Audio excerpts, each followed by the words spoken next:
All right. So to start off, um, on this course of on this lesson of how to outsmart anti-Semitism, I'm sure you all see the screen.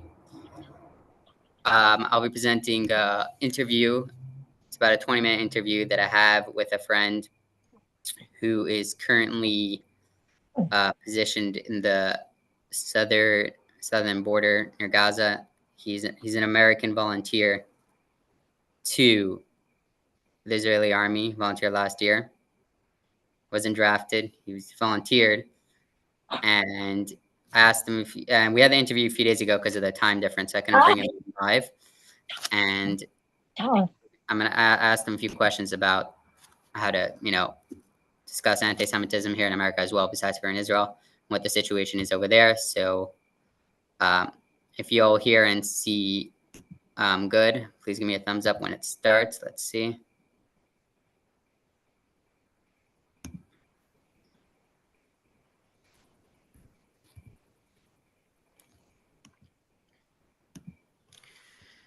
All right. Okay.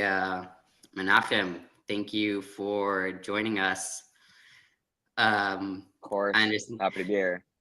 Yeah. From the front lines. So first, let's give a little background. I know Menachem. We were in yeshiva together in Muncie, New York. Menachem, why don't you tell us a little bit about yourself, because you weren't born in Israel. You volunteered. I was not. Yeah, so my name is Menachem Drew. I'm originally from Muncie, New York. I was born and raised in New York until I was 17, 18. As you said, I went to yeshiva in Muncie for 3 years, and I did another year of yeshiva in Connecticut. Is it showing? Because I don't see anything. We were in yeshiva together for a year. He was one of my shluchim. After that, I came to Israel to do a year of study here. Do you guys see it? Do you guys see in here? No, I don't see anything. It's just fine. You have to click got it to. The screen just froze. Yeah, I stopped it because I thought you didn't hear and see. Rolanda, you could click on the main screen or gallery view on the top right, and you'll be able to see the video. I don't see anything. You don't see the main screen? Are you on your laptop? I'm on an iPad. Okay. I'll send you the video afterwards. All right. But I guess try to figure out for now. Here in a pre-military program, and then after that, I came with the intention to draft. That's why I went to the school that I went to. From there, that's where I learned my Hebrew. I got knowledge of Israeli culture, everything. From there, I drafted to Tzanchanim, the paratroopers. What's called Chetz Company. It's the religious unit inside the paratroopers. And then from there, I did 8 months of basic training. And then we finished training. We went into another training cycle as part of the unit. We were supposed to do that for 4 months and then get deployed to the West Bank for 4 months. But as everyone knows, October 7th happened. We happened to be in the West Bank doing some stuff there for a bit. October 7th happened. Right away, we were sent down south. We went down to the border. We helped strengthen it, looking, doing whatever we had to do down there. And then since then, we've been training, ready to go in whenever we need. Right. So maybe if we could back up a little bit. So just wondering, you're from America. So what inspired you to join the IDF? So the first time I really thought about it, I'd come to Israel for the first time for a summer. I spent 2 weeks first with my grandparents, traveling around Israel with them. And then I did a summer program in Tzfat. And that was the first time I'd come to Israel, and I really, really fell in love with the land. I felt deeply connected as a Jew. I'd met some people who were very influential who would raise the question, why don't you come and draft? Why don't you make Aliyah? That was the first time I'd really thought about it. And then the following year, I came back to Israel for the summer. I did another program, this one based out of Jerusalem.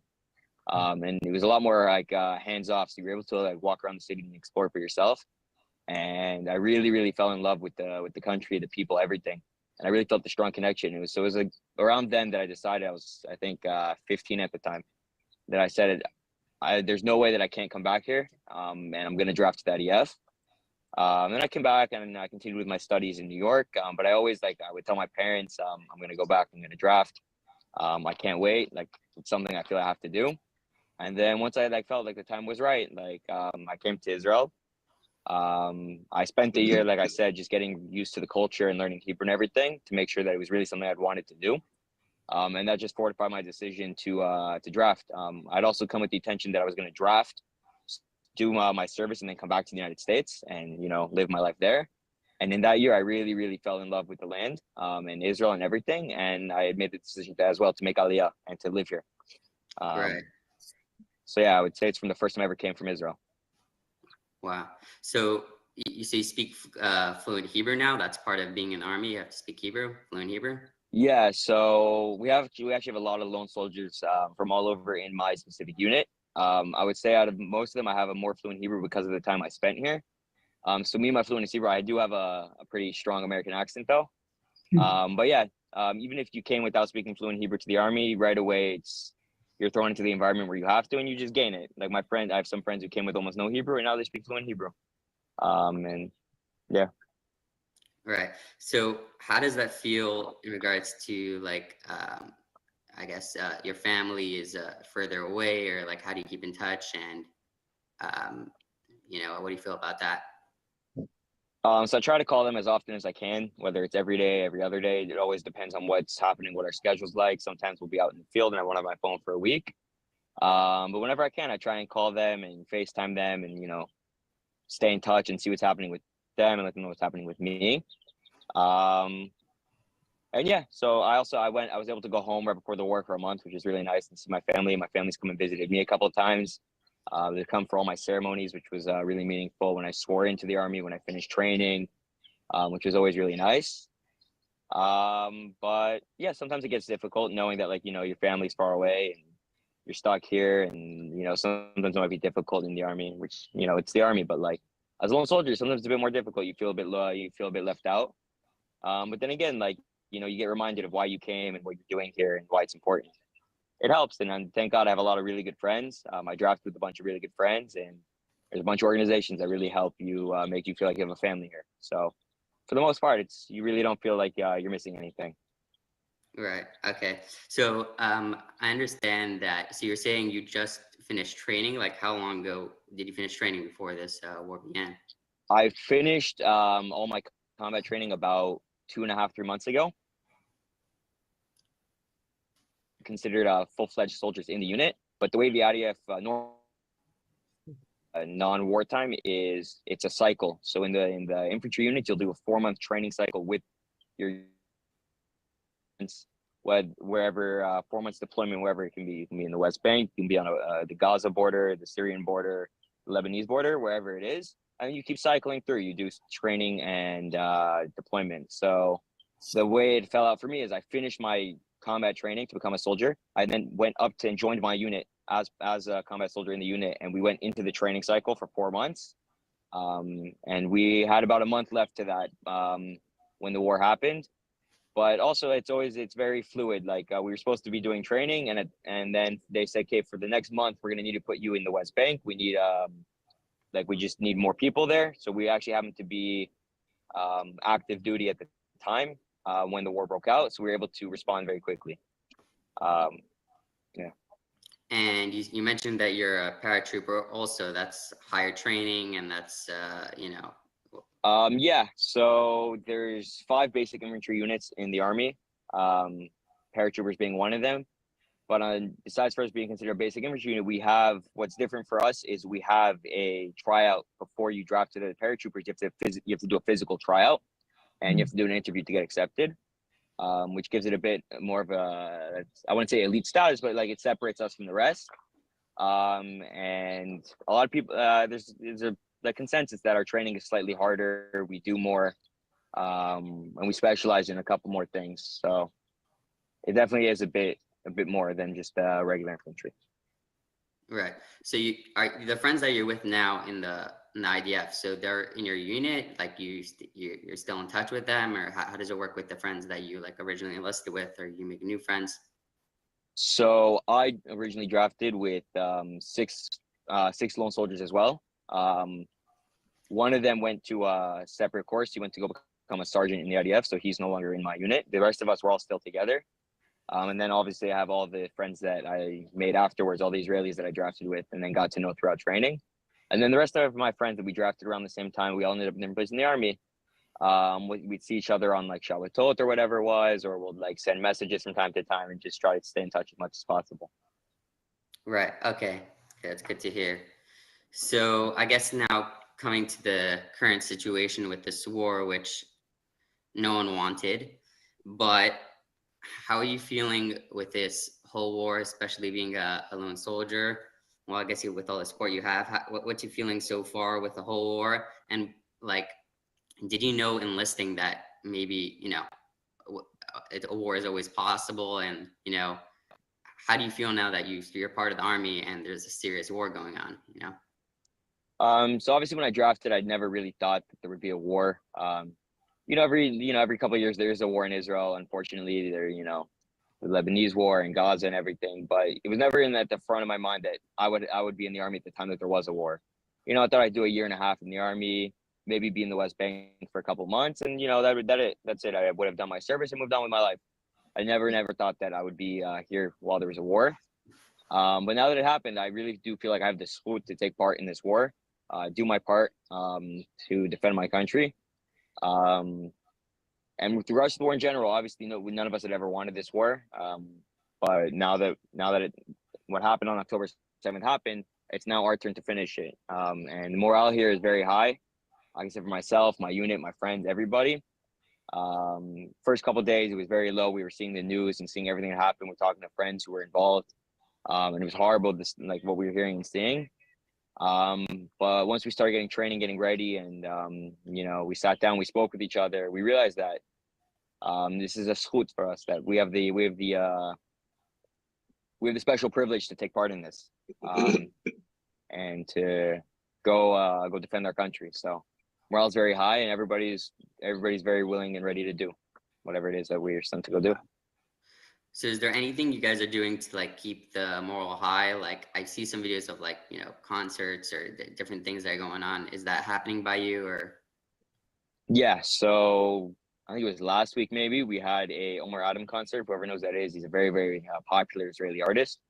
So he came and did a concert for us, and that was amazing. The morale was boosted like through the roof. Everybody was super, super into it. It was an amazing experience. It was really special that he came and did that for us. As well as we have rabbis that like are connected with our unit. They'll come and they'll do barbecue for us, and they'll come talk to us and whatever it is. We actually had a barbecue last night and the night before, which that was really nice. It always helps to have like a nice meal, sit down with friends, and be able to take your mind off everything for a bit. So yeah, the army really is trying to make sure that the morale is still high by doing these small things even. Also, like the citizens of Israel, they're constantly sending us like food and snacks and gear, clothing, and everything. And just to see the kind of support that we received from everyone else, it really, really like helps you raise your morale and realize like we're doing is important. Okay, wow. I guess a side question. So it would be, we're here in Topanga. What would be your message to like the community here in Topanga, who there's also we're feeling for you in this whole war, and there's also some anti-Semitism in America. Topanga's is a safer community, but on social media, what would be your message to people who are feeling maybe a little bit worried about the whole situation? How to keep positive? What would be your message for us Americans? So I haven't been in America since the war started, obviously, but I have all my family's back there and a lot of my friends. And I can see social media, everything that's happening. I would say one thing is stand strong and proud to be a Jew. That's the biggest thing, because look back in history, anytime a Jew has stood strong and showed that they were proud to be Jewish and everything, it leaves an effect on the people. And so as much as, yeah, there is anti-Semitism in the US, whether you feel it less or more, obviously it is a very scary thing. But really just stand strong and be proud that you're Jewish. Whether It's, wearing a kippah if that's what you connect to, or an Israeli flag, whatever it is that helps you make you feel proud and strong to be a Jew, then go do that, because that's what's going to help you push through it. And it'll show to others that you're not afraid. You don't want to show, you don't want to show them that. So if you can show them that with whatever anti-Semitism you're seeing, that it doesn't affect you and you can move past it and you're stronger than that, then I would say that's one of the most important things, because that for yourself will really help, and it'll show to others that they can't affect you that way. Yeah, it's especially I think the unity that, we're one family. We're here to support each other. Like what you're doing, we're totally supportive of you. We're behind you, and any positivity that you have, kind of, you're giving us the energy, and we're trying to give that energy back, that positive energy back. That you could do what you have to do, and we're very inspired by what you do, and full support. Thank you. Know that you have me and any Jew in America. You have our full support. We're here with you. Anything you need, Thank you. Menachem, we're really here for you. I guess before we end off, is any other inspirational stories or any personal stories that you wanted to share with joining the IDF so far, or any messages you want to leave us off with? So any personal stories, like I personally haven't done a lot of deployment, because it's just the way my cycle fell out. But even if it was going home in uniform and a little kid looks up to you and like they express their like thanks and their gratitude, and everybody and it happens a lot, people come to the street and they say thank you, and it shows how much they really appreciate soldiers. Or I know for me in my unit, we were having a field week, and it happened to be one of our tougher ones. It really took a toll on everybody. The third day in, our morale was really low. It was towards the end of the day, and we had already walked like 15, 20 kilometers. People were just tired. And everyone's whatever, and we were supposed to have meal times. So the way it works is 1/3 gets to eat, and the other 2/3 they have to go and set up a perimeter. So we're all lying down, setting up this perimeter, and everyone's just exhausted. We're tired, and we're in a bad mood. Nobody wants to be doing it, and you start questioning yourself, like, did I make the right decision wherever it was? And it happened to be maybe 500 feet away from where we happened to be. There was a kibbutz there, and we can see little kids playing and laughing. And somebody like mentioned it, like they have no idea that we're even here, 500 feet away, all of us, suffering and training just to make sure that they can do that. They get to go, and that these little kids get to go live their life. And it really like gave a focus to everyone that like what we're doing here is important. And not everybody has the opportunity to go do what we're doing. So for other people who aren't in the army or whatever, is find something small that you can look at yourself and be proud of what you're doing and say, this is my little bit to help the world. This is my little bit to help my community. My little bit to support Israel, whatever it is that'll help you stand strong and stand tall about yourself. Then focus on that. Focus on that small thing. Right. Okay. And I would say that it's not just a little bit what you're doing, it's a lot of it. And it's very, very important. And we actually feel it. We feel it from here, the support that you're doing. So if there's a way that we could support you and your unit and the war from afar, from Topanga, what would you suggest? What would be the best way to do that? So there's a couple ways to support. There's the you could be having us in mind in your prayers.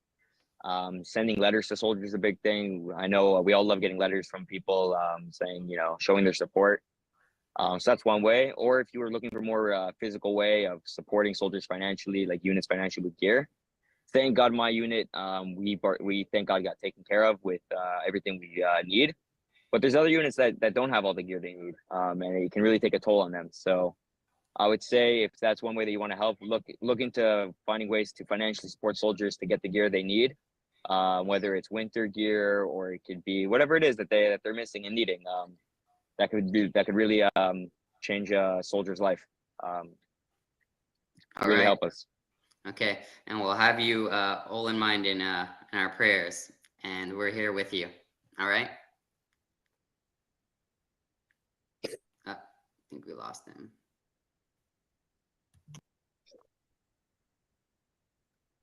Okay, yeah, sorry, we're back with you, Menachem. All right, so as you were saying. So yeah, there's a bunch of different ways to really support financial, just having us in mind in your prayers or sending letters, whatever it is, however you can find a way to support soldiers, then go and do that, because it really means the most to us, knowing that there's people everywhere throughout the world supporting us. All right. So if we want to send a letter to you or to your unit, someone to your unit, what's the best way? Everyone has their own like unit mailbox, or one is through email. You can, let's say if you want to send one to my unit or multiple people, email, and I can print it and spread it out throughout to all the soldiers. WhatsApp is a big one. People do send physical letters, but that I don't really know how that works to get specific units. You'd have to have someone like hand deliver it usually. But yeah, you can always email it or WhatsApp it, and then it can get spread around that way. Okay, great. Okay, well, thank you, Menachem, for joining us, and we're here to support you all the way. And yeah, it's really inspirational what you're doing, and kol hakavod, Thank you for supporting us. Thank you for having me. Yeah. Okay, Menachem, hatzlacha, stay safe, and we're having you in mind in our prayers. Thank you. Shabbat shalom. Shabbat shalom. All right. Thank you, Menachem.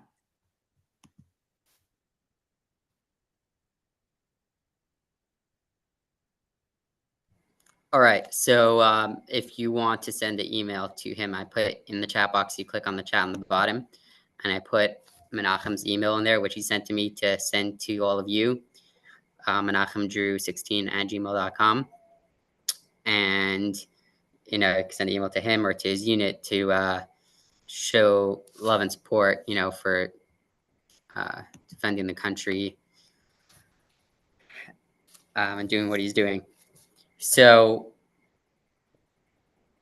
anyone want to say anything before we move on to the next part of our discussion? Yeah. How old is Menachem?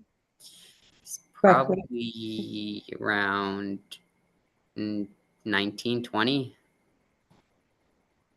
21, 19, 20, 21. Yeah, he's a few years younger than me. But we were in yeshiva together. Out in the Jewish school in Monsey, New York. So we were in touch, and I realized he's by the border now, and it's a hard situation. He just enlisted. He wanted to volunteer. He just wanted to be supportive, and now he's drafted into a war. Could he have gotten out of that? I mean, wow, this is like. So the words he used, I asked, you joined kind of to tour Israel and to show support, but you didn't mean to go into a full-fledged war, so he said he views it now as a zchut. The Hebrew word zchut means, he said, as a unique privilege, that he has the honor of defending his country now. So I feel like that's admiring for an American boy growing up in America to, standing up for the Jewish people. Is very impressive, inspiring. All right, so the next, which I'm going to send them an email, and I'm sure this is what they appreciate. I don't know when you'll have a chance to look at it, but these are things that they really appreciate, when they get the attention. Okay, let's go to the next segment. All right, so we might go a bit over time, but we'll see how things are running. So a few questions for tonight was, first of all, why does so much hatred center on Israel? What is it about Israel that there's so much hate on it? There's so much love as well, but tonight we're focusing on the fact that there's also a lot of hate. So what is it that Jewish people are doing right or wrong? Why is there so much hate on Israel? If anyone wants to give their opinion or explanation.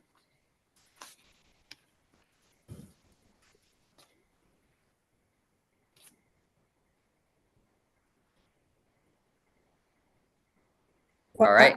Yeah. I took Chabad had a course maybe a year or two ago on anti-Semitism. I took it in New Jersey. I mean, we studied all through the ages. I mean, it's just always been there. I don't know if it's Israel, it's in the Jewish people. And, yeah. I think you mentioned it was survival of a nation, which we'll be focusing on next week on some of that course Right. that you did. Right. Yeah. So we'll be discussing what is the reason for the hate, and then what can we do about it. All right. So we're gonna start off. Right. We're gonna start off I with dinner. think Watch a short video, and this is gonna be about the UN, United Nations, which started off as something with a good intention, good purpose, start off with the United States involvement, but then it's in question today if it's serving its original purpose, and there is some bias against Israel. So that's what we're gonna watch a quick video about. Here we go.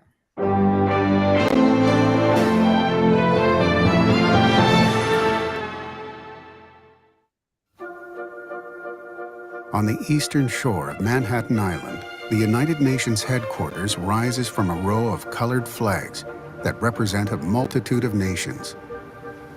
Across the avenue, the Isaiah Wall proclaims a Jewish prophet's vision of universal peace.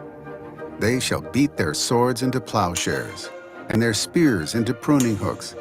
Nation shall not lift up sword against nation, neither shall they learn war anymore. The UN's mission is precisely that, to resolve armed conflicts and to foster global harmony. But inside the august chambers of the United Nations, founded in 1945 as a response to a war-ravaged world desperate for coexistence, Isaiah could have easily found himself the target of virulent condemnation had he survived into modern times. Isaiah lived in ancient Israel, that for over a millennia included the territories that the UN considers illegally occupied by today's Jewish state. The Temple Mount that lies at the heart of Isaiah's prophecy is no longer considered by the UN to be the heritage or possession of the Jewish people. Indeed, the tiny country that Isaiah called home has become the focus of the majority of the UN's denunciations and has inspired more censure than all of today's tyrants put together. Iran, North Korea, and other brutal regimes systematically kill their citizens or deny them the most basic of human rights. Israel's northern neighbor, Syria, has murdered tens of thousands of innocent civilians. Apparently, however, that isn't very important in the eyes of the UN General Assembly and Security Council, who continually pass one-sided resolutions that single out and condemn Israel. An overwhelmingly powerful bloc led by the Arab nations promotes a narrow and slanderous agenda meant to isolate Israel. This agenda has met little resistance. The UN's General Assembly votes on 70 to 100 resolutions annually. 15 to 20 of these regularly express disapproval of Israel.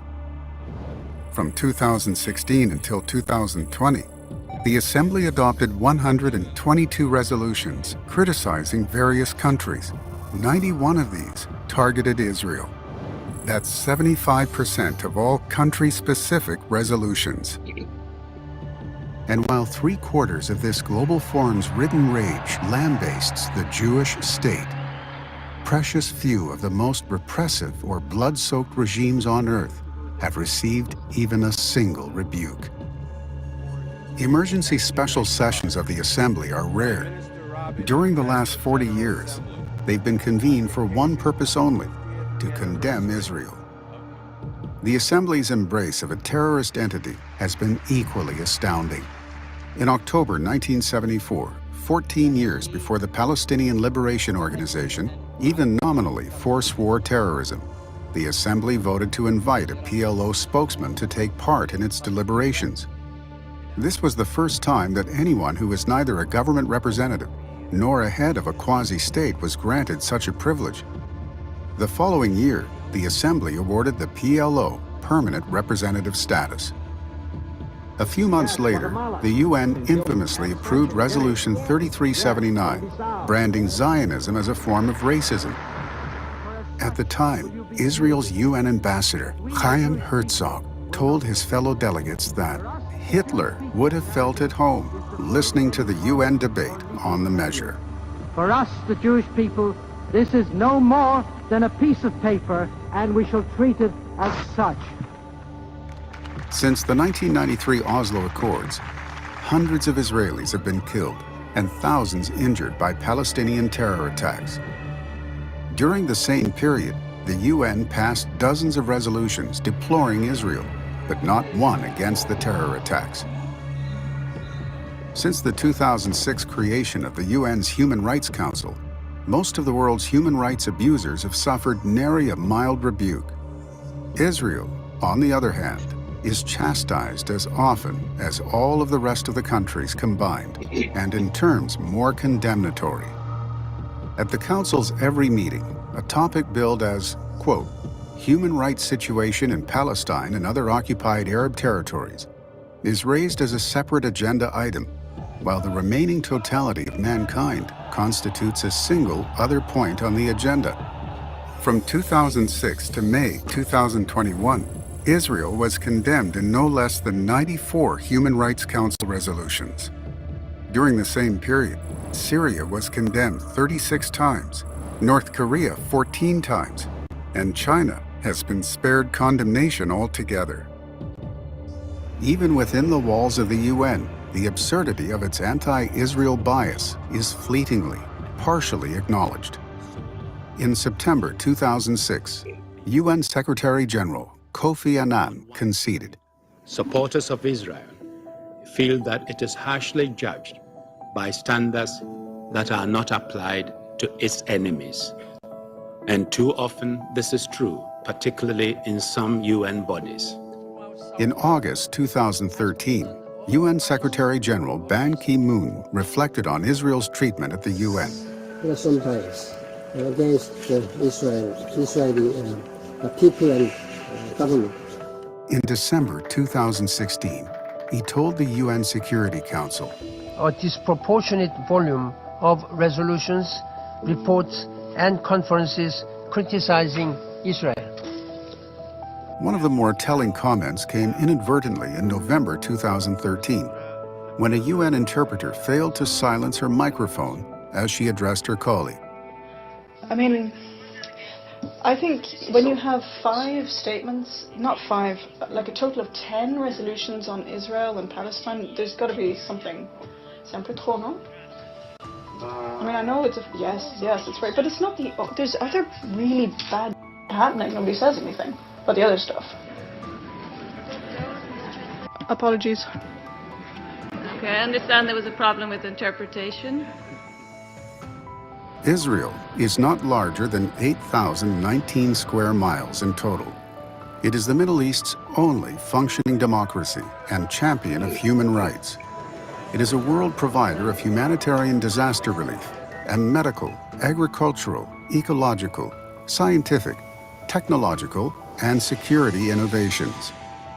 But when seen through the lens of historical UN bias, the overwhelming majority of all the world's evils and all of the world's ills belong to the tiny Jewish homeland in which Isaiah spoke his vision of swords being beaten into plowshares.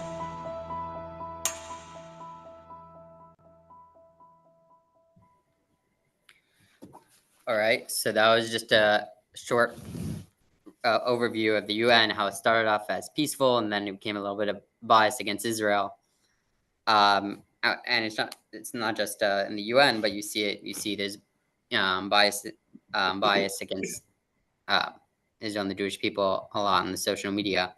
So the question is, what is the reason for all this hate and anti-Semitism?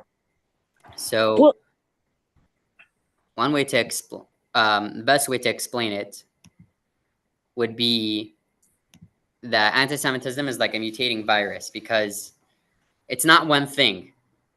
It changes throughout the centuries, kind of like a virus that adapts to every year to attack the human defense system, adapts to new things. So same thing with anti-Semitism.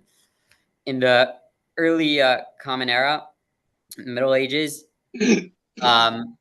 what was the most important, most prestigious source of authority in that time was religion. So that religion was used against Jews, meaning Haman decided that the Jews have to be wiped off the map because we have a different religion. And the Christians and the Muslims, a lot of them, there was a lot of hate against the Jewish people because of our religion, because religion was the most prestigious source of authority at the time.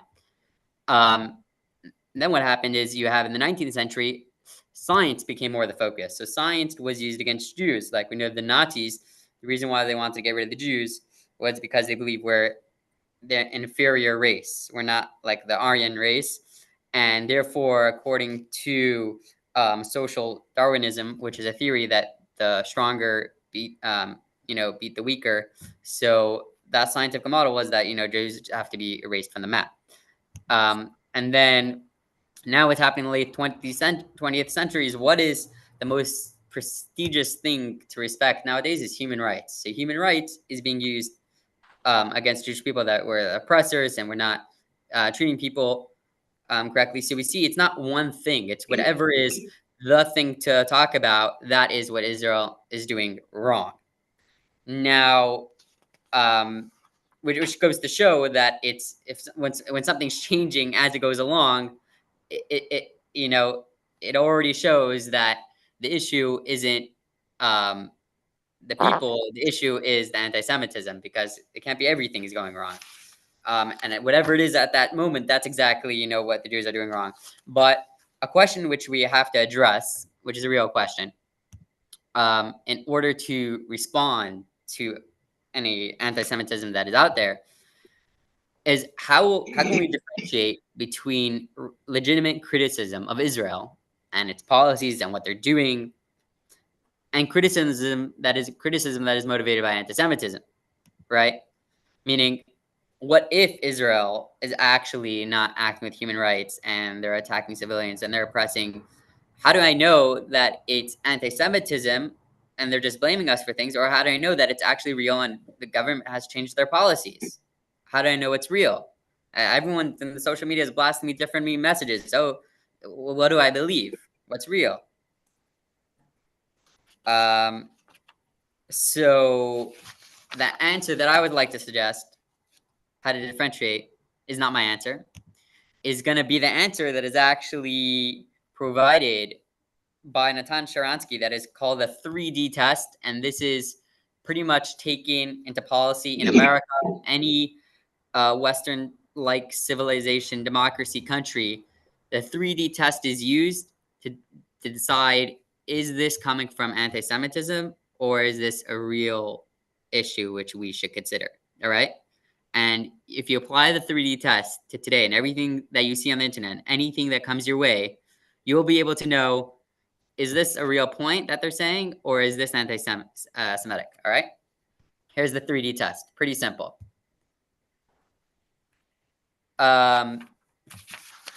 D number 1. D stands for demonization.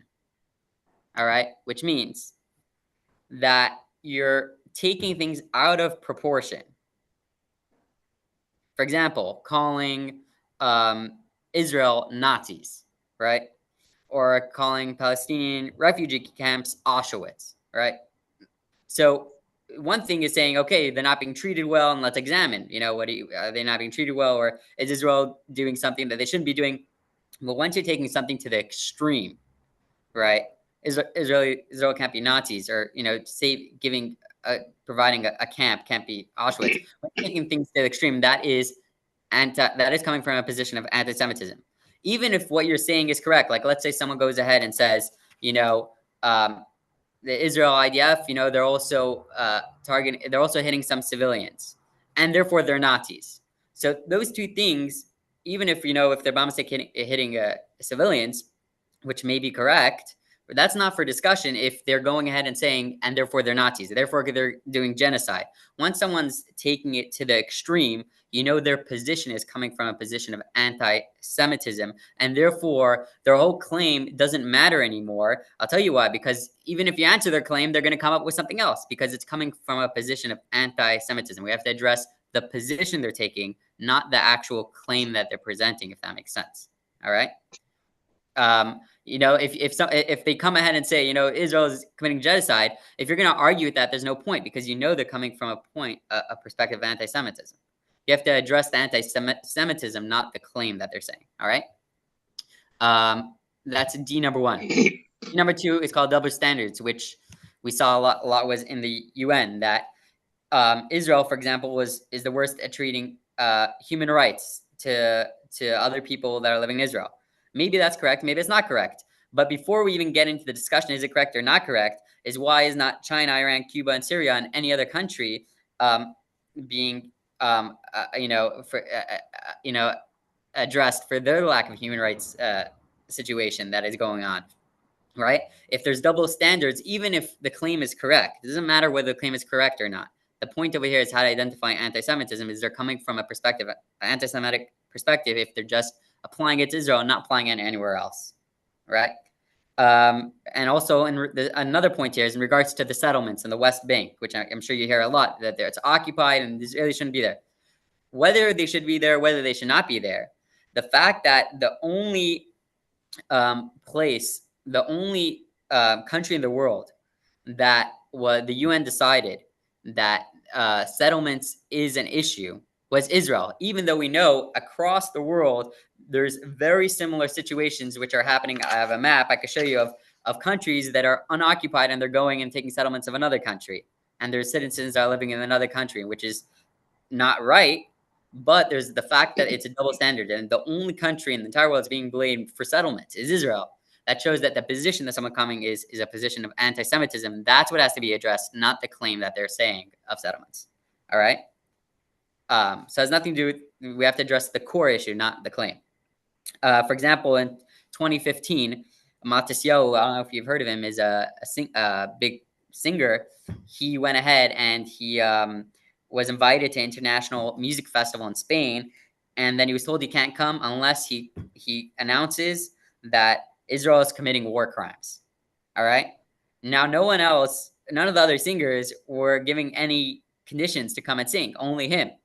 And he said, no, I'm not coming. And then he cried out and said, this is anti-Semitic. And then finally he was invited to come sing.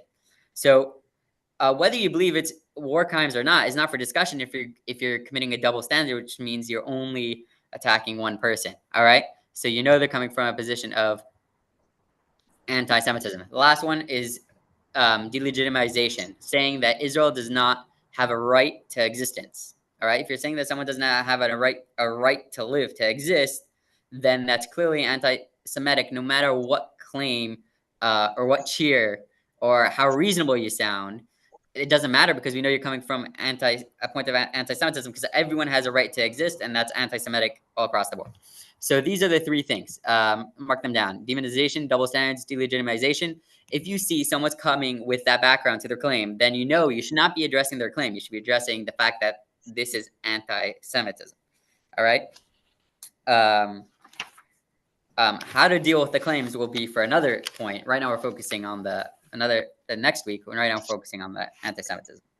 So the question is how do we deal with this? What can we do about it?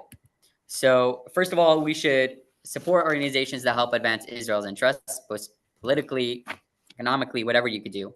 Also, if you see, you should voice your opinion. If there's someone who's applying a double standard, right? Just focusing on Israel, but could you say the same thing about other places? And then they refuse to say that other places are doing the exact same horrors that they claim are happening. Then you have to point that out, say that is anti-Semitic, and we can't address your claim if you're coming from a position of anti-Semitism. There's no point in talking to you because you already have preconceived notions. There's no point in talking to someone who's already convinced one way and wants to attack you, right? There's no point in that discussion. So that's why we have to point out that the anti-Semitism, the double standards, demonization, and delegitimization. And another thing we could do is obviously engage in spiritual endeavors to support Jews in Israel, because spirituality affects physicality.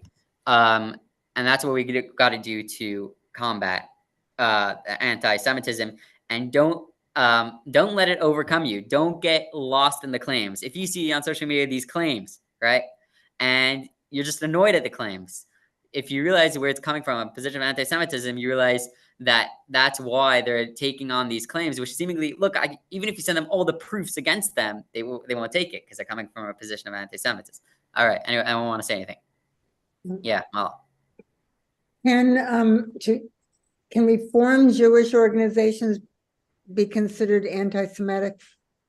Some of them. Sorry, what was your question? Without naming some of the organizations, some of the Reform Jewish. So that's what we're going to get into right now is, okay, thanks for bringing that up. We're going to get right into that right now. What about Jewish organizations that are against Israel policies? Is that anti-Semitic, or what's going on over there, and how do we stop that? And that is a totally different topic, but we're going to address that right now. Thanks for bringing that up. Anyone else want to say anything before we continue on to the Jewish anti-Semitism part? Did you address the question of why people hate the Jews, or did I just miss that? So, yeah, I did. The reason why people hate the Jews isn't because of any valid reason. It's because of hate. That they have the hate. There isn't a valid reason. Because it's like a mutating virus.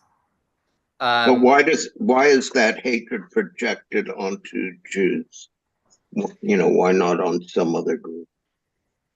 So, the spiritual answer for that is that God created this world in such a way that there will be, until Messiah comes, there will be a specific hatred embedded in certain people's hearts against the Jewish people.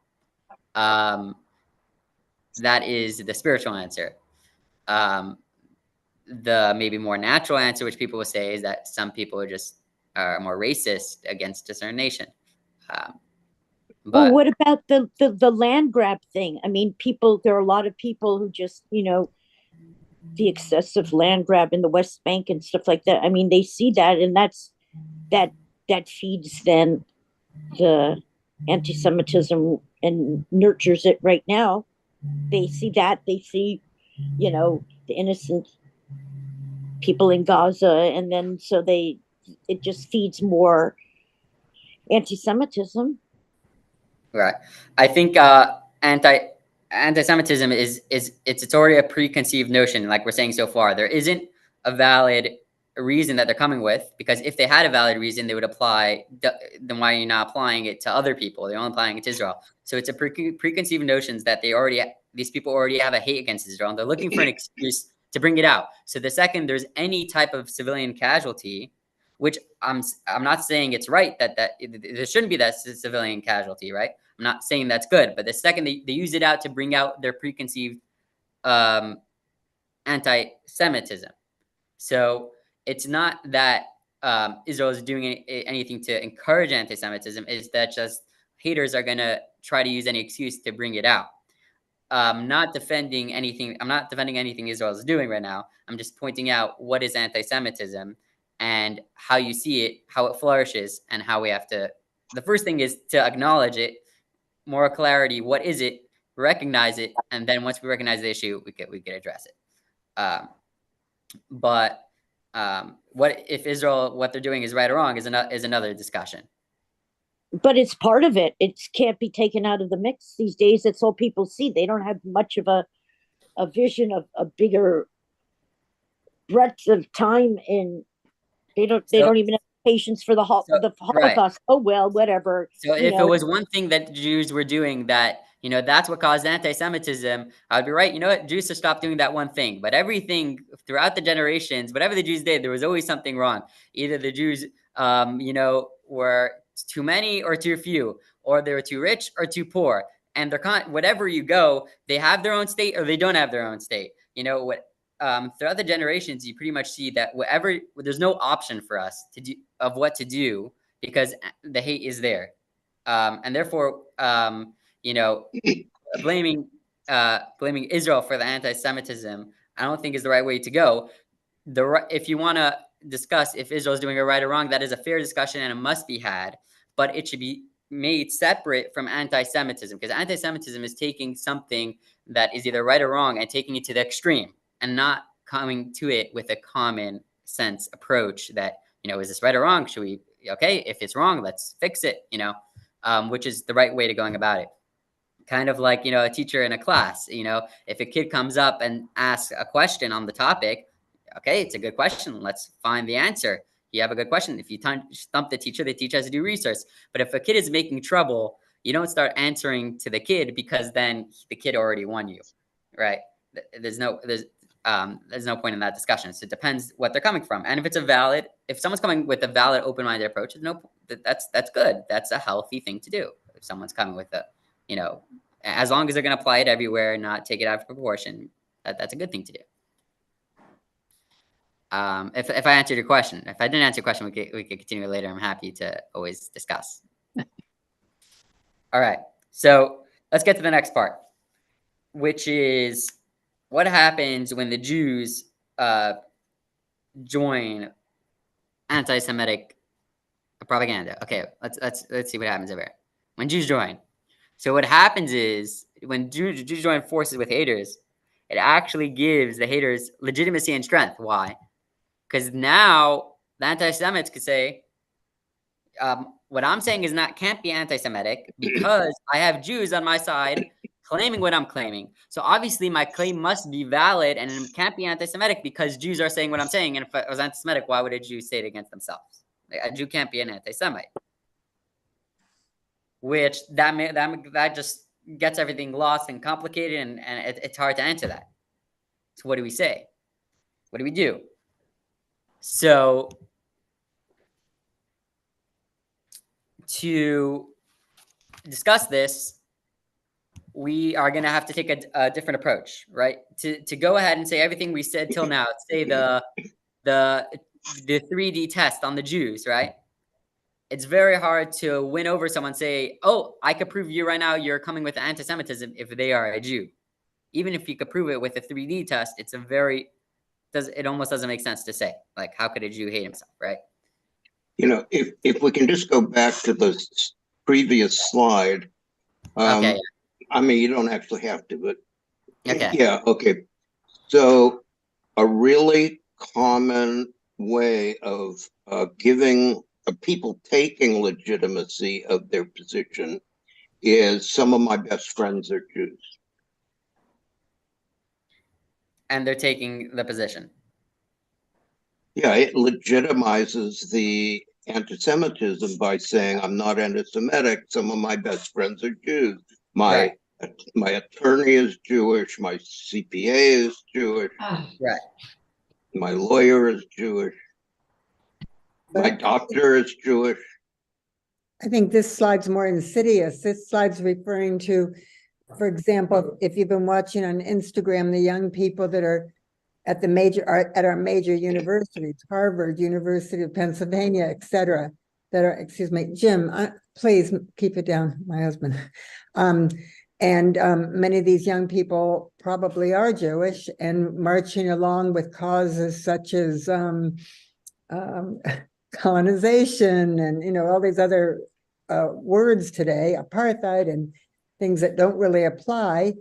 And that is giving strength to this overall anti-Semitic. Right. True. So this is exactly what we're going to be addressing now. I think, but to answer Joel's question, I think that's not going to be answered.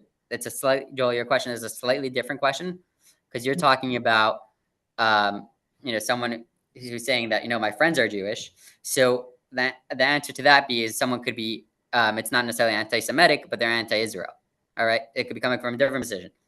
It could be that they just are legitimate and they have a valid claim. The question is, you do the 3D test with them and see, are they coming with an open-minded perspective, or is it anti-Israel, which could be a little bit different than anti-Semitic, or a hate for Israel. All right. So let's see. Okay, how do we address Jewish people who are applying? And there's Jewish people who will go ahead and apply the double standards and say, like, why is Israel doing this? Why is Israel doing that? And they don't have anything to say about issues of any other country, or they say, that they go against the 3D test, but it's hard. It's a sticky situation. Okay, so what do we say? So there's two forms of anti-Semitism. We're going a little bit over time, but I'm sure everyone's fine with that. And There's Purim anti-Semitism and Hanukkah anti-Semitism. All right. The Purim anti-Semitism, the one on the left, it's less likely that you will have Jews join and be anti-Semitic, which is when Haman decided to destroy the entire Jewish people, which is could be similar to our situation, which is going now, where the official jihad or Hamas statement is officially they want to eradicate all the Jews. So it could be similar to right now, which is true. Right now, you look around, I believe you'll find less Jews being anti-Semitic right now or anti-Israel right now than other periods and times in history. Right now, you'll find actually I think 90% of Jews are united on this one. All right, that's because right now we're in a Purim situation. It's only when it's a Hanukkah anti-Semitism will you find that a nice amount of Jews will join the haters, because what is Hanukkah anti-Semitism is when the Greeks didn't say let's destroy the Jewish people. They said there's some practices or beliefs or policies that the Jews have that are wrong, but the Jewish people as a whole are fine. All right, so that is when you have people who will be anti-Semitic against Jews, is when they go ahead and they join forces in regards to certain policies that they don't like against Israel, against Jews, or against the Torah, but they say that the Jewish people could live. Then you'll find it's more common for Jews. Okay, so now that we have identified the scenario, now let's identify how to address it. It's very easy for Jews to join the Hanukkah types that we have throughout history, which is not the scenario we're in now, because they don't have to renounce their Judaism. They can say, I am saving Judaism. Why? Because there's Palestinians who are being oppressed. They have a right to their state, and it's a Jewish sin to be hurting other people, which is true. These are all true. There's all right things that we always are aligned to the nations, want to help other civilians, want to help everyone else. And in fact, I'm saving Judaism by telling Israel to back off of the Palestinians, give them a right to a state. I'm saving Judaism because Judaism has a right to be nice to other people. This is part of Judaism. And not only that, this is a very sophisticated worldview. This is prominent in universities, like Mala was saying, because this is having an open-minded, not narcissistic, it's all about me, but let's help the other nations, help the other states, which these are all things that are all valid and very important and real, legitimate Jewish beliefs that we have to be there for other people. And this is times when it's very easy for Jews to be sucked into the anti-Semitism. To separate, we have to find how to separate anti-Semitism from real legitimate claims, which are fine. And to address this, the best way to address this, I believe, would be, again, like you see in the top right, this would be more like Israel anti-Semitism, is through education.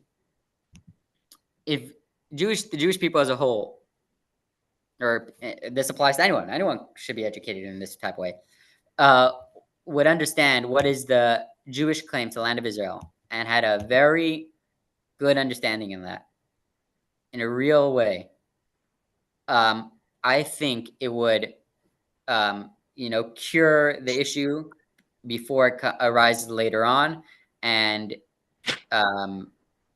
you will have less Jewish people joining the haters. So coming from not a perspective of we have to attack and fight and show that they're wrong, but rather from a perspective of education, which has to be done the earlier the better. The universities, younger age is better. And what is the education? Is what is the Jewish claim to the land of Israel? Anyone want to say what is the Jewish claim to the land of Israel? There's lots of claims. So anyone who wants to share something they think. What? I just watched a documentary last night, by the way, on YouTube by the Christian Broadcasting. Yeah.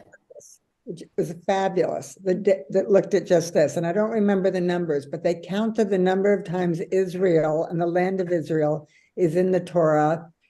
And they said, they compared it to 0 times that it was in the Quran. And then they looked at the archaeological evidence. And, I can't remember all the, going way, way back. And It was beautifully done, by the way. Right. So you look in history, you look in the Bible. What's the only place where Jerusalem is mentioned and as the core front is only the Jewish Bible, is only the Torah. Very good. Anyone else want to share anything?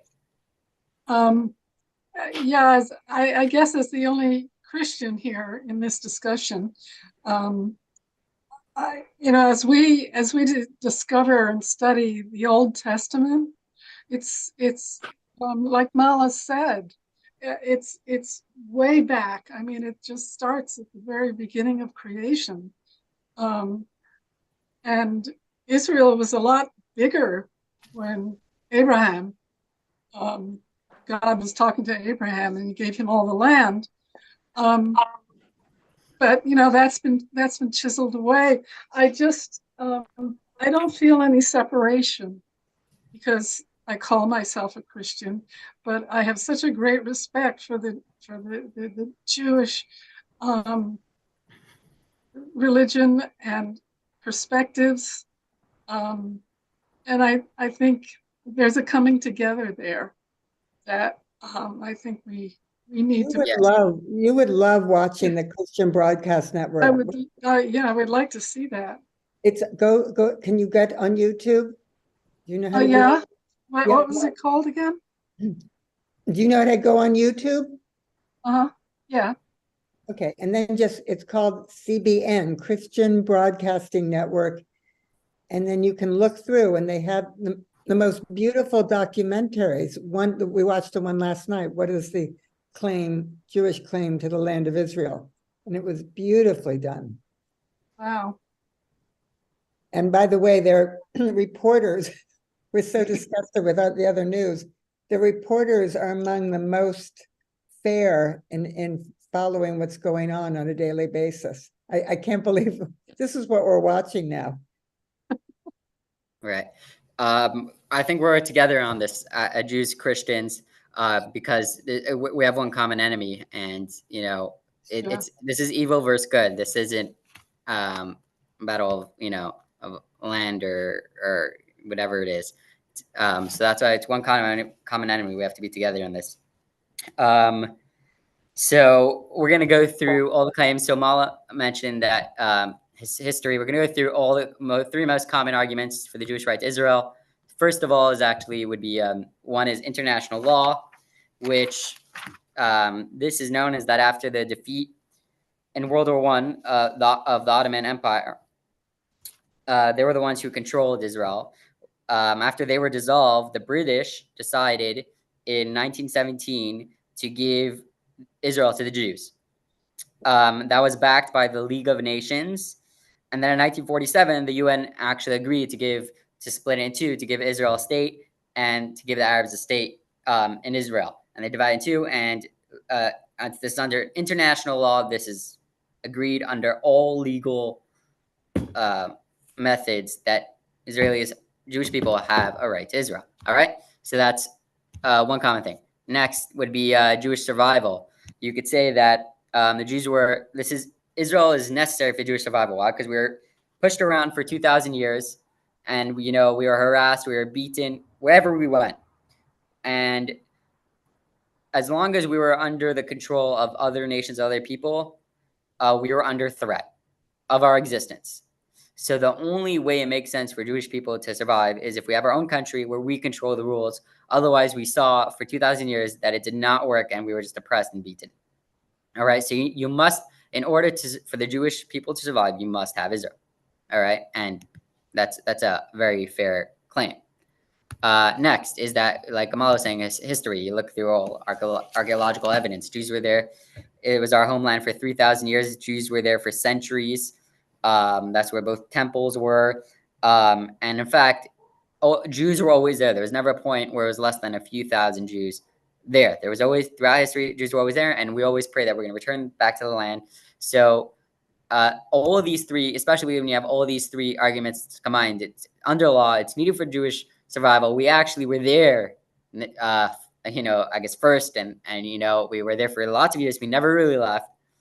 All of these claims is there was one more they Yeah. said in the documentary, starting in 1890s, there was physical evidence of Jews buying the property at 10 times the value of what the property was really worth. This was fascinating to me. I knew that they were buying the property. Jews were buying the property. There's documents that there are deeds of buying from absentee Arab landlords who basically lived in Constantinople.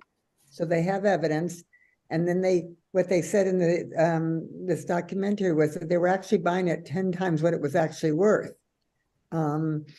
Because and people were selling it. So we have proof that we bought the land. Yeah. There's this proof, 100%. Now, here is where the issues come in, okay? And this is what has that the strong education has come in. So the issues come in is that these are the counter arguments, which to these three main claims that you'll find today. What are the counter arguments? The counter argument to international law that Jews owned it is that declaration, the fact that there was a UN decided that Jews should have Israel, was an immoral declaration. The reason was because it was immoral colonial activity. The Jews were just entering the land. They shouldn't have been there. And therefore, the fact that the law was made was immoral. I'm not saying these counter arguments are valid. I'm just saying these are the counter arguments which people say. All right. It's good to know. Next, Jewish survival.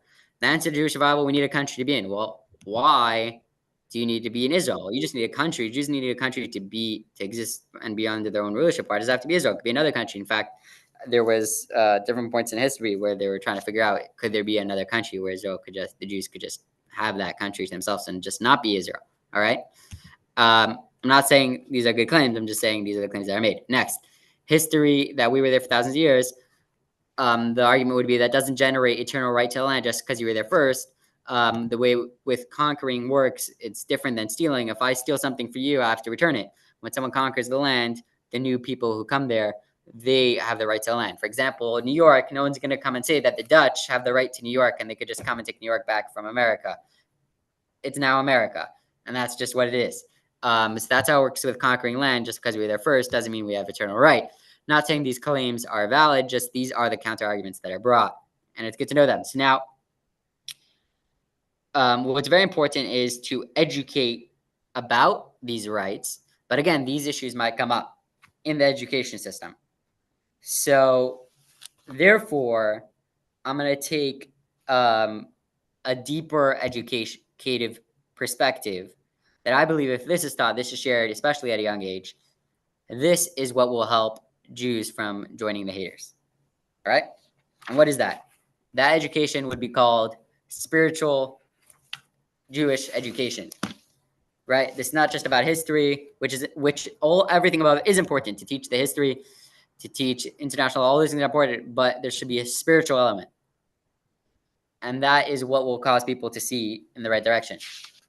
And what is the spiritual element? Is to teach children and young adults from a young age the importance of belief in God, importance of the Torah and the Old Testament and the Bible, and the fact that this world belongs to God. That is taught at a young age with strong belief. This is something that could stay for years and years and years.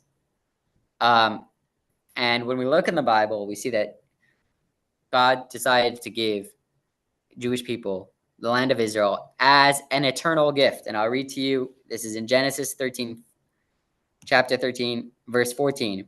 God told Abraham, raise your eyes and look around from where you are to the north and south, to the east and the west. All land that you see, I will give to you and your offspring forever. All right, it's forever, not just for one period of time.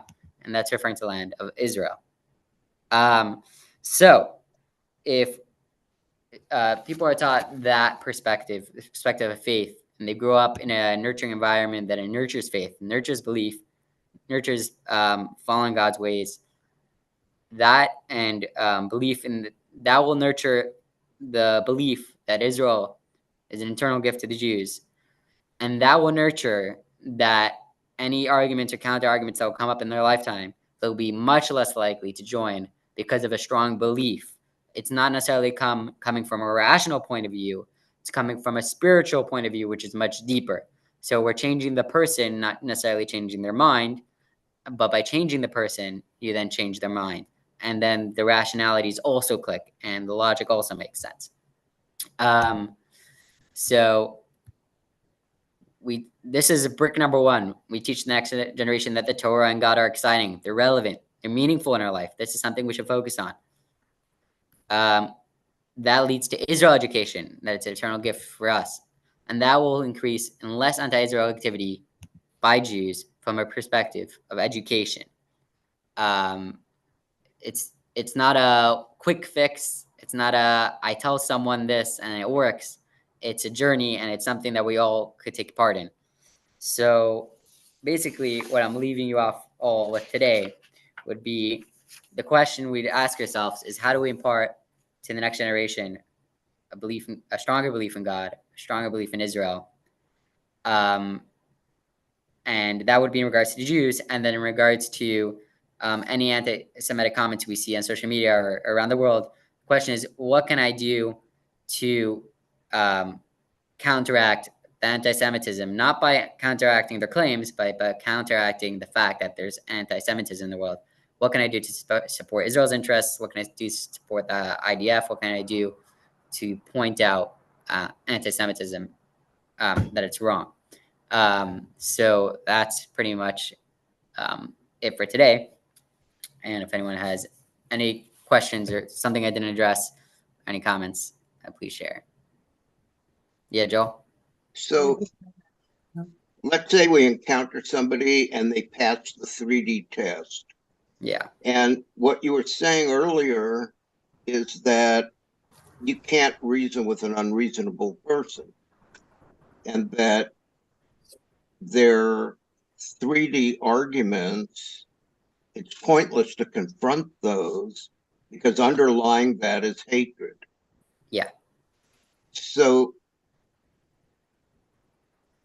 have people thought through ways that on a person-to-person level where the 3Ds are operating, and that underlying their 3Ds is the hatred, what is the recommendation? To walk away, to encounter with them, that we're not going to change them, but can the hatred itself be addressed?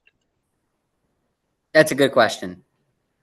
I would say it depends, first of all, on your relationship with that person. It's a person-by-person situation. If it's one-on-one, if it's in a communal, bigger, situation, there's pretty much one response, which is, either point out the hatred or just spread love.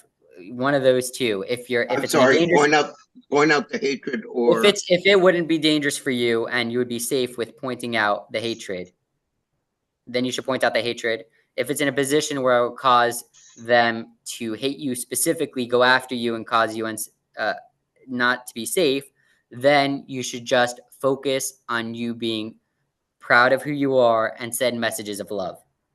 All right. That's if it's in a bigger audience, a bigger perspective, social media, the like. One-on-one, that 100% depends on the person.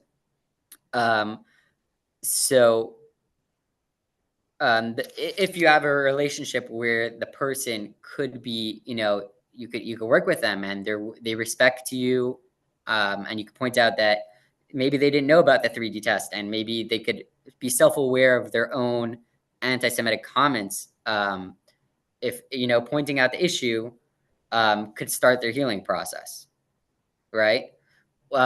It depends on your relationship with them. Some people don't like to be pointed out what they're doing is wrong, and therefore pointing it out is just going to make things worse and get them more upset at you. So in that situation, if someone's just going to get more upset at you and start arguing with you, I would say the best would be to go in direction of love, kindness. Invite them over for a Shabbat meal and show them what it's like to eat some delicious chicken soup. Give them some challah. Just give them some love, and I believe that love and goodness, a little bit of light, will push away a lot of darkness. So, I think that's a main position that I take is, show love to someone, and then they just, they crumble from love, beat them with love. Great answer. Thank you. Yeah. In general, people nowadays, yeah, if you know, if hate is pointed out and you know, people just fight hate with hate, and it just creates more of a battle. So usually going with love is the better way to win the war. All right. Anyone else? Anything else I wanted to say? Well, for me, just a big thank you, Rabbi, for doing these educational opportunities for us to understand each other.